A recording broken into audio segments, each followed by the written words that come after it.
सो +1 class human physiology के under तुहाडा जो नैक्सट चैप्टर है 20th chapter that is excretory products and their elimination. ठीक है, सो मैनूं लगदा कि 10th क्लास दे विच इन्ना कते पढ़िया ही होया कि वेस्ट प्रोडक्ट साडी बॉडी दे विचों दी किहड़ा ऑर्गन निकालदा, जां फिर मैं कहां कि एक्सक्रीटरी जिद्दां मैं तुहानूं पुछदी कि रेस्पिरेटरी ऑर्गन किहड़ा तुसीं कहोगे लंग्स है ना। सो इसे तरीके दे नाल एक्सक्रीटरी ऑर्गन जिहड़ा हैगा वो किडनी है। ठीक है, सो आ स्ट्रक्चर बनया होया किडनी का 10th क्लास तो थोड़ा जिहा देखा होया। यूरेनरी सिस्टम तुसीं जरूर ड्रा किया होएगा कदी ना कदी, नैफ्रॉन्स है ना। सो स्ट्रक्चर तो फंक्शनल यूनिट है किडनी की किसी ना किसी ने जरूर दसिया होएगा तुहानूं। सो एक्सक्रीटरी प्रोडक्ट्स एंड देयर एलिमीनेशनस। ठीक, सो किस तरीके दे नाल यूरिन फॉर्मेशन होंदी है। मेन एक्सक्रीटरी प्रोडक्ट जिहड़ियां फीसिस होंदियां ना, लैटरीन जिहड़ी असीं वेस्ट बाहर कढदे हां वो एक्सक्रीशन च नहीं आंदी हैगी। सो वाटर जिस फॉर्म दे विच साडी बॉडी दे विचों दी बाहर निकले, साल्ट्स दा बैलेंस बनिया रहे बॉडी दे अंदर। ठीक है, सो यूरिन फॉर्मेशन जिहड़ी हैगी है वो एक्सक्रीशन दे अंडर आंदी है। सो सब तो पहला तुहाडे कोल थोड़ी जी इंट्रोडक्शन हैगी है।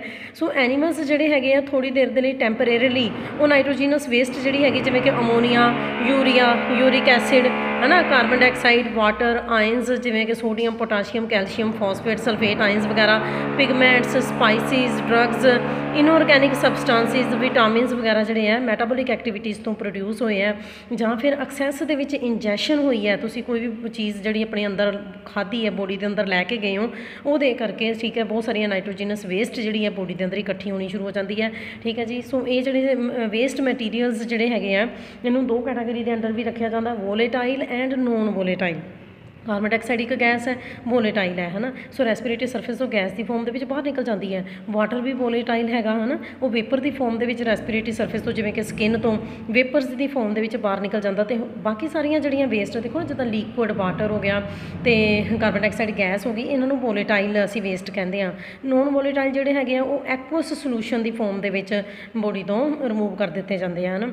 सो ये असी जां तां अपने फूड के नाल ही लै ले सी ਜਾਂ फिर बॉडी के प्रोड्यूस हुई है वेस्ट कि तौर पर मैटाबोलिज्म के तौर पर। सो इस तरीके असीं इहदे विच बहुत सारे वेस्ट मटीरियल्स के बारे में पढ़ांगे, उन्होंने एलिमीनेशन किस तरीके होंदी उहदे बारे में पढ़ांगे। हुण सब तो पहला तुहाडे कोल छोटा जिहा टॉपिक आ गया नाइट्रोजीनस वेस्ट मटीरियल्स है ना। जेकर मैं तुहानूं एक फ्लो चार्ट जिहड़ा कि बनया होया कि असीं प्रोटीन्स खांदे हां, साडी फूड के अंदर बहुत सारे न्यूट्रीएंट्स होंदे आ, प्रोटीन्स खाधे उहदे तो अमाइनो एसिड्स बने, अमाइनो एसिड्स तो अमाइनो ग्रुप रिलीज़ हो गए। इस तरीके न्यूक्लिक एसिड साड़ी बॉडी के अंदर प्रेजेंट होंगे हैं, उन्होंने अंदर नाइट्रोजीनस बेसिस होंगे हैं। नाइट्रोजीनस बेसिस की टुट भज हुई तो अमाइनो ग्रुप्स बने। वो अमाइनो ग्रुप्स जो ह्यूमन बीइंग की बॉडी के अंदर गए, असी मैमल्स आ ना, मैमल्स जां फिर एम्फीबियंस जां फिर बहुत सारिया फिशिज़ जिवें कि शार्क, बोनी फिशिज़, वो अमाइनो ग्रुप्स जोड़े सीगे बॉडी के फिर यूरिया बन गया। इस तरीके जोड़े अमाइनो ग्रुप्स से जो एक्वैटिक एनीमल्स जिमें कि बोनी फिशिज़ है ना, उन्होंने अमाइनो ग्रुप्स लै ले, उन्होंने बॉडी के अंदर भी की बन गया, अमोनीआ बन गया। वो अमाइनो ग्रुप्स जो बर्ड्स, इंसैक्ट्स, रिप्टाइल्स, स्नेल्स ने लै ले, उन्होंने अंदर की बन गया, यूरिक एसिड बन गया। सो इस तरीके नाइट्रोजीनस वेस्ट जी है तुहानूं डिफरेंट एनीमल ग्रुप्स के दिखा दी किदां यूरिया, अमोनीआ ते यूरिक एसिड बने हैं। ठीक है, सो नाइट्रोजीनस वेस्ट जी हैगी है ये मेन एक्सक्रीटरी प्रोडक्ट है, ये ज़्यादा करके प्रोटीन के मैटाबोलिज्म तो पैदा होंदी है। ठीक है, सो थोड़ी बहुती जी हैगी न्यूक्लिक एसिड के मैटाबोलिज्म तो भी पैदा होंदी है। सो दो तरीक़े के नाल पैदा हो रही है नाइट्रोजीनस वेस्ट। एक तो की हो गया, ठीक है, जोड़े अनवांटड या फिर ज़्यादा ही अमाइनो एसिड्स तुहाडी बॉडी के अंदर आ गए थे, फूड के आ गए सी है ना, उन्होंने की हो गई है डी अमाइनेशन हो गई है, उन्होंने अमाइनो ग्रुप तो रिमूव कर दिता। ये एक तरह का की हो गया एक्सोजीनस सोर्स, बाहरों की अमाइनो एसिड्स आए हैं फूड के थ्रू। अच्छा, तो कई बार की बॉडी के अंदर जड़ियाँ पहलों तो ही प्रोटीन्स प्रेजेंट होंदियां ने, न्यूक्लिक एसिड प्रेजेंट होंगे, उन्हों की ब्रेकडाउन तो भी नाइट्रोजीनस वेस्ट पैदा होंदी है। तो ये एक तरह का किहड़ा सोर्स हो गया, एंडोजीनस सोर्स हो गया। समझते पे गल नूं। सो प्रोटीन्स जिहड़ियां कि तुसीं बाहरों लईआं फूड की फॉर्म दे विच है ना, अमाइनो एसिड्स फूड की फॉर्म दे विच लिया गया, जां फिर प्रोटीन्स ते न्यूक्लिक एसिड तो टुट के, ठीक है, सो वो तुहाडी बॉडी के अंदर तो पहले ही प्रेजेंट सी ना वो प्रोटीन्स ते न्यूक्लिक एसिड, इस करके वो एंडोजीनस सोर्स हो गया। सो प्रिंसीपल नाइट्रोजीनस वेस्ट जिहड़ी हैगी अलग अलग एनीमल्स दे विच वेरी करती रहती है। जेकर असीं एवोल्यूशनरी हिस्टरी देखीए जां फिर हैबिटेट देखीए तो 3 मेन नाइट्रोजीनस वेस्ट मटीरियल जिहड़े जानवर एक्सक्रीट करता, अमोनीआ, यूरिया ते यूरिक एसिड है ना। अमोनीआ इन्हां विचों सब तो ज़्यादा टॉक्सिक है, ਸਭ ਤੋਂ ਜ਼ਿਆਦਾ ਜ਼ਹਿਰੀਲਾ ਹੁੰਦਾ ਅਮੋਨੀਆ, ਠੀਕ ਹੈ। ਉਸ ਤੋਂ ਬਾਅਦ ਯੂਰੀਆ ਤੇ ਫਿਰ ਯੂਰਿਕ ਐਸਿਡ, ਹੈ ਨਾ, ਠੀਕ ਹੈ। ਸੋ ਯੂਰਿਕ ਐਸਿਡ ਘੱਟ ਟੌਕਸਿਕ ਹੈਗਾ। ਸੋ ਐਨੀਮਲਸ ਜਿਹੜੇ ਆ, ਕੁਛ ਐਨੀਮਲਸ ਜਿਹੜੇ ਆ ਅਮਾਈਨੋ ਐਸਿਡਸ ਨੂੰ ਵੀ ਸਕਰੀਟ ਕਰਦੇ ਆ, ਠੀਕ ਹੈ। ਸੋ ਹੁਣ ਕਹਿੰਦਾ ਕਿ ਵਾਈ ਡੀ ਅਮਾਈਨੇਟ ਅਮਾਈਨੋ ਐਸਿਡਸ, ਕਿਉਂ ਅਮਾਈਨੋ ਐਸਿਡਸ ਨੂੰ ਡੀਅਮਾਈਨੇਟ ਕਰਨਾ ਪੈਂਦਾ। ਸੋ ਬੋਡੀ ਜਿਹੜੀ ਹੈਗੀ ਆ ਉਹ ਸਟੋਰ ਕਰਕੇ ਰੱਖਦੀ ਨਾ, ਉਹਨੂੰ ਫਿਊਚਰ ਦੇ ਵਿੱਚ ਜ਼ਰੂਰਤ ਪੈਣੀ ਹੈ ਫੈਟਸ ਅਤੇ ਕਾਰਬੋਹਾਈਡਰੇਟਸ ਦੀ, ਪਰ ਉਹ ਅਮਾਈਨੋ ਐਸਿਡਸ ਨੂੰ, ਪ੍ਰੋਟੀਨਸ ਨੂੰ ਸਟੋਰ ਕਰਕੇ ਨਹੀਂ ਰੱਖ ਸਕਦੀ। ਇਸ ਕਰਕੇ ਜੇਕਰ ਕਹਿੰਦਾ ਕਿ ਅਮਾਈਨੋ ਐਸਿਡਸ ਜਿਹੜੇ ਆ ਨਾ ਬੋਡੀ ਇੱਕਦਮ ਯੂਜ਼ ਨਹੀਂ ਕਰ ਸਕਦੀ ਨਾ, ਠੀਕ ਹੈ, ਉਹ ਸਟੋਰ ਨਹੀਂ ਰਹਿਣੇ ਹੈਗੇ, ਉਹਨਾਂ ਨੂੰ ਕੀ ਕਰਨਾ ਪਏਗਾ, ਉਹਨਾਂ ਨੂੰ ਡੀਅਮਾਈਨੇਟ ਕਰਨਾ ਪਏਗਾ। ਨਾਮ ਤੋਂ ਪਤਾ ਲੱਗਦਾ ਪਿਆ, ਮਤਲਬ ਕਿ ਉਹਨਾਂ ਦੇ ਅਮਾਈਨੋ ਗਰੁੱਪ NH2 ਗਰੁੱਪ ਨੂੰ ਅਮਾਈਨੋ ਐਸਿਡਸ ਦੇ ਵਿੱਚੋਂ ਦੀ ਰਿਮੂਵ ਕਰਨਾ ਪਏਗਾ, ਤੇ ਜੋ ਪਿੱਛੇ ਆਰਗੈਨਿਕ ਐਸਿਡ ਬਚ ਜਾਏਗਾ ਉਹ ਸੋਰਸ ਆਫ ਐਨਰਜੀ ਹੋਏਗਾ, ਉਹਨੂੰ ਕਾਰਬੋਹਾਈਡਰੇਟ ਫੈਟਸ ਦੇ ਵਿੱਚ ਚੇਂਜ ਕੀਤਾ ਜਾ ਸਕਦਾ। ਦੇਖ ਲਓ, ਹੈ ਨਾ, ਮਤਲਬ ਇੱਕ ਗੱਲ ਸਮਝ ਆਈ, ਠੀਕ ਹੈ। ਅਮਾਈਨੋ ਐਸਿਡਸ ਨੂੰ ਕਿਉਂ ਤੋੜਨਾ ਪੈਂਦਾ, ਕਿਉਂਕਿ ਅਮਾਈਨੋ ਐਸਿਡਸ ਜਿਹੜੇ ਆ ਤੁਹਾਡੀ ਬੋਡੀ ਦੇ ਵਿੱਚ ਸਟੋਰ ਨਹੀਂ ਰਹਿ ਸਕਦੇ, ਉਹਨਾਂ ਨੂੰ ਤੋੜਨਾ ਪਏਗਾ, ਉਹਨਾਂ ਨੂੰ ਡੀਅਮਾਈਨੇਟ ਕਰਨਾ ਪਏਗਾ, ਤੇ ਕਾਰਬੋਹਾਈਡਰੇਟਸ ਤੇ ਫੈਟਸ 'ਚ ਕਨਵਰਟ ਕਰਨਾ ਪਏਗਾ। ਕਾਰਬੋਹਾਈਡਰੇਟਸ ਤੇ ਫੈਟਸ ਤੁਹਾਡੀ ਬੋਡੀ ਦੇ ਵਿੱਚ ਸਟੋਰ ਕਰਕੇ ਰੱਖੇ ਜਾ ਸਕਦੇ। ਇਹ ਵੀ ਤੁਹਾਨੂੰ ਅੱਜ ਇੱਕ ਨਵੀਂ ਗੱਲ ਪਤਾ ਲੱਗੀ ਹੈ। ਸੋ ਬੱਚੇ, ਅਕਸਰ ਮੈਂ ਕੁਐਸਚਨ ਵੀ ਪਾਉਂਦੀ ਹੁੰਦੀ ਹਾਂ, ਹੈ ਨਾ, ਜਦੋਂ ਮੈਂ ਕੁਐਸਚਨ ਭੇਜਾਂਗੀ। ਸੋ ਅੱਗੇ ਤੁਹਾਡੇ ਕੋਲ ਆ ਗਿਆ, ਡਿਪੈਂਡ ਕਰਦੇ ਹੋਏ ਨਾਈਟ੍ਰੋਜਨਸ ਵੇਸਟ ਦੇ ਉੱਤੇ ਕਿਹੜਾ ਕਿਹੜਾ ਜਾਨਵਰ ਕਿਹੜੀ ਕਿਹੜੀ ਵੇਸਟ ਕੱਢਦਾ, ਉਹਦੇ ਹਿਸਾਬ ਦੇ ਨਾਲ ਉਹਨਾਂ ਦਾ ਨਾਮ ਆ ਗਿਆ, ਜਿੱਦਾਂ ਕਿ ਅਮਾਈਨੋਟੈਲਿਜ਼ਮ, ਠੀਕ ਹੈ, ਯੂਰੀਓਟੈਲਿਜ਼ਮ, ਯੂਰੀਕੋਟੈਲਿਜ਼ਮ, ਠੀਕ ਹੈ, ਤੇ ਫਿਰ ਅਮਾਈਨੋਟੈਲਿਜ਼ਮ। ਦੇਖੋ ਦੋਨਾਂ ਦੇ ਵਿੱਚ ਫਰਕ ਹੈ। ਇਹ ਹੈ ਅਮਾਈਨੋਟੈਲਿਜ਼ਮ ਸਿੰਗਲ ਐਮ ਵਾਲਾ, ਇਹ ਹੈ ਅਮੋਨੀਓਟੈਲਿਜ਼ਮ। ਸੋ ਨਾਮ ਤੋਂ ਪਤਾ ਲੱਗਦਾ ਪਿਆ, ਇਹ ਉਹ ਆਰਗੇਨਿਜ਼ਮ ਹੈਗੇ ਜਿਹੜੇ ਕਿ ਅਮੋਨੀਆ ਨਿਕਾਲਦੇ ਆ ਵੇਸਟ ਦੇ ਤੌਰ 'ਤੇ, ਉਹਨਾਂ ਦੀ ਬੋਡੀ ਦੇ ਵਿੱਚੋਂ ਦੀ ਵੇਸਟ ਦੇ ਰੂਪ ਦੇ ਵਿੱਚ ਕੀ ਨਿਕਲਦਾ, ਅਮੋਨੀਆ। ਯੂਰੀਓਟੈਲਿਜ਼ਮ ਦੇ ਕੇਸ ਦੇ ਵਿੱਚ ਯੂਰੀਆ, ਯੂਰੀਕੋਟੈਲਿਜ਼ਮ ਦੇ ਕੇਸ ਦੇ ਵਿੱਚ ਯੂਰਿਕ ਐਸਿਡ, ਤੇ ਅਮਾਈਨੋਟੈਲਿਜ਼ਮ ਦੇ ਕੇਸ ਦੇ ਵਿੱਚ ਅਮਾਈਨੋ ਐਸਿਡਸ। ਸੋ ਕਿੱਦਾਂ ਦੀ ਵੇਸਟ ਨਿਕਲਦੀ ਪਈ ਹੈ ਜਾਨਵਰ ਦੇ ਅੰਦਰੋਂ, ਉਸ ਹਿਸਾਬ ਨਾਲ ਉਹਨਾਂ ਦਾ ਨਾਮ ਹੈ। ਹੁਣ ਆ ਜਾਓ ਫਿਰ ਅਮੋਨੀਓਟੈਲਿਜ਼ਮ, ਠੀਕ ਹੈ। ਸੋ ਅਮੋਨੀਓਟੈਲਿਜ਼ਮ ਦਾ ਮਤਲਬ ਮੈਂ ਪਹਿਲਾਂ ਹੀ ਦੱਸ ਦਿੱਤਾ ਵੀ ਨਾਈਟ੍ਰੋਜਨਸ ਵੇਸਟ ਇੱਥੇ ਕੌਣ ਹੈ, ਅਮੋਨੀਆ। ਅਮੋਨੀਆ ਕਿੱਥੋਂ ਪੈਦਾ ਹੋਇਆ, ਅਮਾਈਨੋ ਐਸਿਡਸ ਦੀ ਅਮਾਈਨੋ ਐਸਿਡਸ ਦੀ ਆਕਸੀਡੇਟਿਵ ਡੀਅਮਾਈਨੇਸ਼ਨ ਹੋਈ ਹੈ। ਮੀਨਸ ਕਿ ਸਿੱਧੀ ਜਿਹੀ ਗੱਲ ਹੈ, ਅਮਾਈਨੋ ਗਰੁੱਪ ਜਦੋਂ ਅਮਾਈਨੋ ਐਸਿਡਸ ਤੋਂ ਸੈਪਰੇਟ ਹੋ ਗਿਆ, ਠੀਕ ਹੈ ਨਾ। ਸੋ ਕੀ ਕਰਨਾ, ਅਮਾਈਨੋ ਗਰੁੱਪ NH2 ਗਰੁੱਪ ਜਿਹੜਾ ਹੈਗਾ ਉਹਨੂੰ ਅਮਾਈਨੋ ਐਸਿਡਸ ਤੋਂ ਸੈਪਰੇਟ ਕਰ ਦੇਣਾ, ਹੈ ਨਾ, ਠੀਕ ਹੈ। ਸੋ ਉਸ ਅਮਾਈਨੋ ਗਰੁੱਪ ਨੇ ਕੀ ਹੈ, ਉਸ ਅਮਾਈਨੋ ਗਰੁੱਪ ਦਾ ਫਾਰਮੂਲਾ NH2, ਉਹਨੇ ਨਾ ਫਿਰ ਹਾਈਡਰੋਜਨ ਪਿਕਅਪ ਕਰ ਲੈਣੀ ਹੈ H ਪੋਜ਼ਿਟਿਵ ਆਇਨ। ਇਸ ਅਮਾਈਨੋ ਗਰੁੱਪ ਨੇ H ਪੋਜ਼ਿਟਿਵ ਆਇਨ ਪਿਕਅਪ ਕਰ ਲਏ, ਤੇ ਕੀ ਬਣ ਗਿਆ, ਅਮੋਨੀਆ NH3, ਠੀਕ ਹੈ। ਸੋ ਅਮੋਨੀਆ ਸਭ ਤੋਂ ਪਹਿਲੀ, ਠੀਕ ਹੈ, ਨਾਈਟ੍ਰੋਜਨਸ ਵੇਸਟ ਹੈਗੀ ਹੈ ਜਿਹੜੀ ਕਿ ਅਮਾਈਨੋ ਐਸਿਡਸ ਤੋਂ ਬਣੀ ਹੈ, ਠੀਕ ਹੈ। ਸੋ ਇਹਨੂੰ ਅਮੋਨੀਆ ਬਣਨ ਦੇ ਵਿੱਚ ਐਨਰਜੀ ਕੋਈ ਜ਼ਿਆਦਾ ਨਹੀਂ ਲੱਗਦੀ ਹੈਗੀ। ਹੋਰ ਨਾਈਟ੍ਰੋਜਨਸ ਕੰਟੇਨਿੰਗ ਵੇਸਟ ਜਿਹੜੀਆਂ ਹੈਗੀਆਂ ਨੇ ਇਹਦੇ ਤੋਂ ਤਿਆਰ ਕੀਤੀਆਂ ਜਾ ਸਕਦੀਆਂ, ਪਰ ਉੱਥੇ ਐਨਰਜੀ ਬਹੁਤ ਜ਼ਿਆਦਾ ਲੱਗਦੀ ਹੈ। ਅਮੋਨੀਆ ਮੋਲੀਕੂਲ ਜਿਹੜਾ ਹੁੰਦਾ ਸਮਾਲ ਹੁੰਦਾ, ਪਾਣੀ ਦੇ ਵਿੱਚ ਸੋਲੂਬਲ ਹੁੰਦਾ, ਮੈਂਬਰੇਨਸ ਦੇ ਵਿੱਚੋਂ ਵੀ ਈਜ਼ੀਲੀ ਪਾਸ ਕਰ ਜਾਂਦਾ। ਅਮੋਨੀਆ ਬਹੁਤ ਜ਼ਿਆਦਾ ਟੌਕਸਿਕ ਹੈਗਾ, ਪਰ ਜਦੋਂ ਮਤਲਬ ਡਿਲਿਊਟ ਹੈ ਨਾ, ਡਿਲਿਊਟ ਸੋਲੂਸ਼ਨ ਦੀ ਫੋਰਮ ਦੇ ਵਿੱਚ, ਉਦੋਂ ਇੰਨਾ ਟੌਕਸਿਕ ਨਹੀਂ ਹੈ, ਪਰ ਵੈਸੇ ਅਮੋਨੀਆ ਨੂੰ ਸਭ ਤੋਂ ਜ਼ਿਆਦਾ ਟੌਕਸਿਕ ਮੰਨਿਆ ਗਿਆ, ਠੀਕ ਹੈ। ਸੋ ਇਸ ਕਰਕੇ ਇਹਨੂੰ ਡਿਲਿਊਟ ਸੋਲੂਸ਼ਨ ਦੀ ਫੋਰਮ ਦੇ ਵਿੱਚ ਇਹਨੂੰ ਬੋਡੀ ਦੇ ਵਿੱਚੋਂ ਦੀ ਰਿਮੂਵ ਕਰਨਾ ਬੜਾ ਜ਼ਿਆਦਾ ਜ਼ਰੂਰੀ ਹੁੰਦਾ ਹੈ ਨਾ, ਠੀਕ ਹੈ। ਸੋ ਨੈਚੁਰਲੀ ਫਿਰ ਜੇਕਰ ਡਿਲਿਊਟ ਸੋਲੂਸ਼ਨ ਬਣਾ ਕੇ ਬੱਚੇ ਇਹਨੂੰ ਬੋਡੀ ਦੇ ਵਿੱਚੋਂ ਦੀ ਕੱਢਣਾ ਨਾ, ਇਹਦਾ ਮਤਲਬ ਕਿ ਵਾਟਰ ਦੀ ਬਹੁਤ ਜ਼ਿਆਦਾ ਜ਼ਰੂਰਤ ਹੈਗੀ ਅਮੋਨੀਆ ਨੂੰ ਰਿਮੂਵ ਕਰਨ ਦੇ ਲਈ, ਹੈ ਨਾ। ਸੋ ਪ੍ਰਾਇਮਰੀ ਨਾਈਟ੍ਰੋਜਨਸ ਐਕਸਕ੍ਰੀਟਰੀ ਪ੍ਰੋਡਕਟ ਹੈ ਇਹ। ਅਕਵੈਟਿਕ ਐਨੀਮਲਸ ਜਿਹੜੇ ਪਾਣੀ ਦੇ ਵਿੱਚ ਰਹਿੰਦੇ ਆ ਨਾ, ਉਹ ਜ਼ਿਆਦਾ ਕਰਕੇ ਅਮੋਨੀਆ ਨੂੰ ਬਾਹਰ ਨਿਕਾਲਦੇ ਆ ਵੇਸਟ ਦੇ ਤੌਰ 'ਤੇ।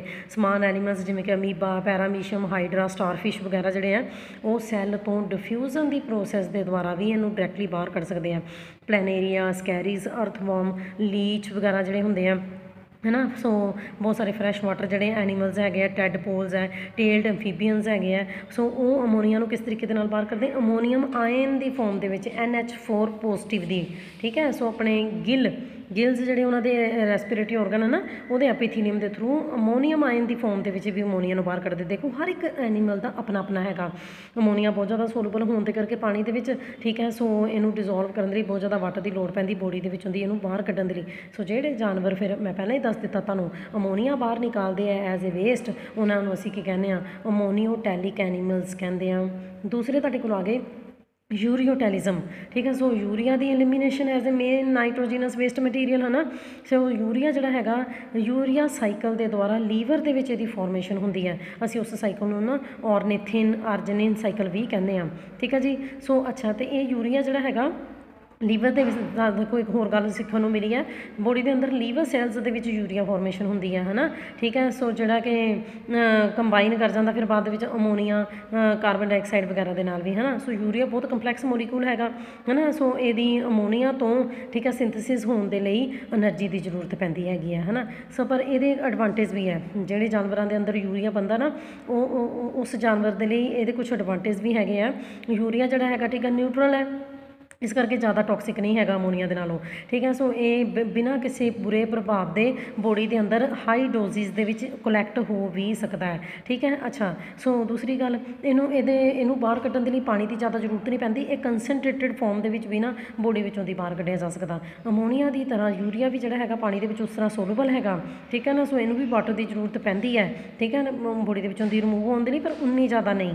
ਯੂਰੀਆ ਜਿਹੜਾ ਹੈਗਾ ਮੇਨ ਨਾਈਟ੍ਰੋਜਨਸ ਵੇਸਟ ਪ੍ਰੋਡਕਟ ਹੈਗਾ, ਬਹੁਤ ਸਾਰੇ ਜਾਨਵਰ ਜਿਹੜੇ ਹੈਗੇ ਉਹਨੂੰ ਐਜ਼ ਏ ਵੇਸਟ ਬਾਹਰ ਕੱਢਦੇ ਆ, ਠੀਕ। ਸੋ ਜੇਕਰ ਇਹਨੂੰ ਬਾਹਰ ਕੱਢਣਾ ਯੂਰੀਆ ਨੂੰ ਬੋਡੀ ਦੇ ਅੰਦਰੋਂ ਤਾਂ ਵਾਟਰ ਵੀ ਲੋਸ ਹੁੰਦਾ, ਪਰ ਜਿਹੜੇ ਵੀ ਜਾਨਵਰ ਇਹਨਾਂ ਨੂੰ ਬਾਹਰ ਕੱਢਦੇ ਯੂਰੀਆ ਨੂੰ ਐਜ਼ ਏ ਵੇਸਟ, ਸੋ ਉਹਨਾਂ ਦੇ ਉੱਤੇ ਕੋਈ ਐਡਵਰਸ ਇਫੈਕਟ ਨਹੀਂ ਪੈ ਰਿਹਾ ਵੀ ਯੂਰੀਆ ਬਾਹਰ ਕੱਢਣਾ ਅਤੇ ਪਾਣੀ ਵੀ ਬਾਹਰ ਨਿਕਲ ਰਿਹਾ, ਕੋਈ ਗੱਲ ਨਹੀਂ, ਜਾਨਵਰ ਨੂੰ ਦੇ ਉੱਤੇ ਕੋਈ ਬੁਰਾ ਪ੍ਰਭਾਵ ਨਹੀਂ ਪੈਂਦਾ। ਓਕੇ, ਅੱਛਾ। ਦੂਸਰੀ ਗੱਲ, ਯੂਰੀਨ ਦੇ ਵਿੱਚ ਵੀ ਯੂਰੀਆ ਦੀ ਕੰਸਨਟ੍ਰੇਸ਼ਨ ਜਿਹੜੀ ਹੈਗੀ ਕਾਫੀ ਜ਼ਿਆਦਾ ਵੱਧ ਜਾਂਦੀ ਹੈ, ਠੀਕ ਹੈ। ਇਹ ਰਿਟੇਨ ਕਰਕੇ ਰੱਖਿਆ ਜਾ ਸਕਦਾ ਬਹੁਤ ਸਾਰੇ ਯੂਰੀਆ ਬਲੱਡ ਦੇ ਵਿੱਚ, ਟਿਸ਼ੂ ਫਲੂਇਡਸ ਦੇ ਵਿੱਚ, ਮਤਲਬ ਅਕਵੈਟਿਕ ਰੈਪਟਾਈਲਸ ਵਗੈਰਾ ਜਿਵੇਂ ਕਿ ਐਲੀਗੇਟਰ, ਟਰਟਲਸ ਵਗੈਰਾ, ਇਹ ਸਾਰੇ ਯੂਰੀਓਟੈਲਿਕ ਹੈਗੇ ਹੈ। ਸੋ ਜਿਹੜੇ ਜਾਨਵਰ ਠੀਕ ਹੈ ਯੂਰੀਆ ਐਕਸਕ੍ਰੀਟ ਕਰਦੇ ਆ ਐਜ਼ ਏ ਵੇਸਟ, ਉਹਨਾਂ ਨੂੰ ਅਸੀਂ ਕਹਿੰਦੇ ਯੂਰੀਓਟੈਲਿਕ। ਸੋ ਕਿਸ ਤਰੀਕੇ ਦੇ ਨਾਲ ਬਣਿਆ ਯੂਰੀਆ? ਅਮੋਨੀਆ ਸੀਗਾ ਪਹਿਲਾਂ ਹੀ ਬੋਡੀ ਦੇ ਅੰਦਰ, ਪਲੱਸ ਕਾਰਬਨ ਡਾਈਆਕਸਾਈਡ, ਯੂਰੀਆ ਬਣ ਗਿਆ। ਯੂਰੀਆ ਦਾ ਫਾਰਮੂਲਾ ਬੱਚੇ ਕੀ ਹੁੰਦਾ? ਕੈਮਿਸਟਰੀ 'ਚ ਵੀ ਕਿਤੇ ਨਾ ਕਿਤੇ ਪੜ੍ਹਿਆ ਹੋਣਾ, NH2CO NH2 ਪਲੱਸ ਵਾਟਰ। ਅੱਗੇ ਤੁਹਾਡੇ ਕੋਲ ਇਹਦੇ ਅੰਦਰ ਛੋਟਾ ਜਿਹਾ ਟੌਪਿਕ ਆ ਗਿਆ ਡਿਊਲ ਐਕਸਕ੍ਰੀਸ਼ਨ, ਹੈ ਨਾ। ਸੋ ਕੁਛ ਜਾਨਵਰ ਜਿਹੜੇ ਹੈਗੇ ਜ਼ਿਆਦਾ ਕਰਕੇ ਅਮੋਨੀਓਟੈਲਿਕ ਹੁੰਦੇ ਆ, ਨਹੀਂ, ਠੀਕ ਹੈ। ਥੋੜ੍ਹੇ ਬਹੁਤੇ ਯੂਰੀਓਟੈਲਿਕ ਹੁੰਦੇ, ਮੀਨਸ ਕਿ ਜਿਹੜੇ ਪਤਾ ਤੁਹਾਨੂੰ ਯਾਦ ਹੈ, ਤੁਹਾਨੂੰ ਅਸੀਂ ਉਹ ਵੀ ਕਰਦੇ ਹਾਂ, ਨਿਊਟ੍ਰੀਸ਼ਨ ਵੀ ਕਰਦੇ ਸੀ, ਮਿਕਸੋਟ੍ਰੋਫਿਕ ਨਿਊਟ੍ਰੀਸ਼ਨ ਵੀ, 2 ਤਰ੍ਹਾਂ ਦੀ ਨਿਊਟ੍ਰੀਸ਼ਨ ਕਰਦੇ ਜਾਨਵਰ। ਇੱਥੇ ਕੀ ਹੈ, ਜਾਨਵਰ 2 ਤਰੀਕੇ ਦੀ ਵੇਸਟ ਕਰਦਾ ਪਿਆ, ਜ਼ਿਆਦਾ ਕਰਕੇ ਅਮੋਨੀਆ ਅਤੇ ਥੋੜ੍ਹਾ ਬਹੁਤਾ ਯੂਰੀਆ, ਸਮਝਦੇ ਪਏ ਹੋ, ਠੀਕ ਹੈ। ਜਿਵੇਂ ਕਿ ਫਰੋਗਸ ਜਿਹੜੇ ਹੁੰਦੇ ਆ ਨਾ, ਜਦੋਂ ਉਹ ਲਾਰਵੇ ਹੁੰਦੇ ਆ ਤਾਂ ਉਦੋਂ ਉਹ ਅਮੋਨੀਆ ਬਾਹਰ ਕੱਢਦੇ ਆ, ਪਰ ਜਦੋਂ ਉਹ ਅਡਲਟ ਬਣ ਜਾਂਦੇ ਆ ਤਾਂ ਉਦੋਂ ਯੂਰੀਆ ਬਾਹਰ ਕੱਢਦੇ ਆ, ਸਮਝਦੇ ਪਏ ਹੋ, ਠੀਕ ਹੈ। ਸੋ ਇਸ ਤਰੀਕੇ ਦੇ ਨਾਲ 2 ਤਰੀਕੇ ਦੀ ਐਕਸਕ੍ਰੀਸ਼ਨ ਬਾਹਰ ਕੱਢਦੇ ਆ। ਤੀਸਰੀ ਟਾਈਪ ਦੇ ਤੁਹਾਡੇ ਕੋਲ ਆ ਗਏ ਯੂਰੀਕੋਟੈਲਿਜ਼ਮ, ਠੀਕ ਹੈ। ਸੋ ਯੂਰਿਕ ਐਸਿਡ ਨਾਈਟ੍ਰੋਜਨ ਵੇਸਟ ਦੇ ਰੂਪ ਦੇ ਵਿੱਚ ਇਹ ਜਾਨਵਰ ਕੀ ਬਾਹਰ ਕੱਢਦੇ ਆ? Uric acid. ਅਤੇ ਇੱਦਾਂ ਦੇ ਜਾਨਵਰਾਂ ਨੂੰ ਕੀ ਕਹੋਗੇ? ਯੂਰੀਕੋਟੈਲਿਕ ਐਨੀਮਲਸ, ਉਹਨਾਂ ਨੂੰ ਕੀ ਕਹੋਗੇ? ਯੂਰੀਕੋਟੈਲਿਕ ਐਨੀਮਲਸ। ਅਤੇ ਇਸ ਪ੍ਰੋਸੈਸ ਨੂੰ ਅਸੀਂ ਕਹਿੰਦੇ ਹਾਂ ਯੂਰੀਕੋਟੈਲਿਜ਼ਮ। ਸੋ ਯੂਰਿਕ ਐਸਿਡ ਜਿਹੜਾ ਹੈਗਾ ਕਿਸ ਤਰੀਕੇ ਦੇ ਨਾਲ ਬਣਿਆ ਹੈਗਾ? ਇਹ ਵੀ ਅਮੋਨੀਆ ਤੋਂ ਬਣਿਆ, ਠੀਕ ਹੈ। ਕਿਹਦੀ ਡੀਗ੍ਰੇਡੇਸ਼ਨ ਤੋਂ? ਪ੍ਰੋਟੀਨਸ ਦੀ, ਮੋਸਟਲੀ ਕਿਹਦੇ 'ਚ? ਲੀਵਰ ਦੇ ਅੰਦਰ ਪ੍ਰੋਟੀਨਸ ਜਿਹੜੀਆਂ ਹੈਗੀਆਂ ਉਹਨਾਂ ਦੀ ਟੁੱਟ ਭੱਜ ਹੋਈ ਹੈ, ਠੀਕ ਹੈ। ਤਾਂ ਅਮੋਨੀਆ ਅਮੋਨੀਆ ਤੋਂ ਬਣਿਆ ਬੱਚੇ ਯੂਰਿਕ ਐਸਿਡ। ਦੇਖੋ ਜੇ ਦੇਖਿਆ ਜਾਵੇ ਤਾਂ ਹਰ ਵੇਸਟ ਪ੍ਰੋਡਕਟ ਜਿਹੜਾ ਹੈਗਾ ਅਮੋਨੀਆ ਤੋਂ ਹੀ ਬਣ ਰਿਹਾ। ਯੂਰੀਆ ਵੀ ਅਮੋਨੀਆ ਤੋਂ ਬਣਿਆ ਸੀ ਨਾ, ਕਾਰਬਨ ਡਾਈਆਕਸਾਈਡ ਦੇ ਨਾਲ ਮਿਲ ਕੇ, ਠੀਕ ਹੈ। ਸੋ ਇਸੇ ਤਰੀਕੇ ਦੇ ਨਾਲ ਪ੍ਰੋਟੀਨਸ ਟੁੱਟੀਆਂ ਅਮੋਨੀਆ ਦੇ ਵਿੱਚ, ਅਤੇ ਅਮੋਨੀਆ ਤੋਂ ਯੂਰਿਕ ਐਸਿਡ ਤਿਆਰ ਹੋਇਆ ਲੀਵਰ 'ਚ। ਥੋੜ੍ਹੀ ਬਹੁਤਾ ਯੂਰਿਕ ਐਸਿਡ ਜਿਹੜਾ ਹੈਗਾ ਕਿਡਨੀ ਦੇ ਵਿੱਚ ਵੀ ਬਣਦਾ ਹੈ। ਯੂਰਿਕ ਐਸਿਡ ਮੋਲੀਕੂਲ ਵੀ ਬਹੁਤ ਜ਼ਿਆਦਾ ਕੰਪਲੈਕਸ ਹੈ, ਇਹਨਾਂ ਦੀ ਸਿੰਥੇਸਿਸ ਦੇ ਲਈ ਵੀ ਅਮੋਨੀਆ ਤੋਂ એનર્ਜੀ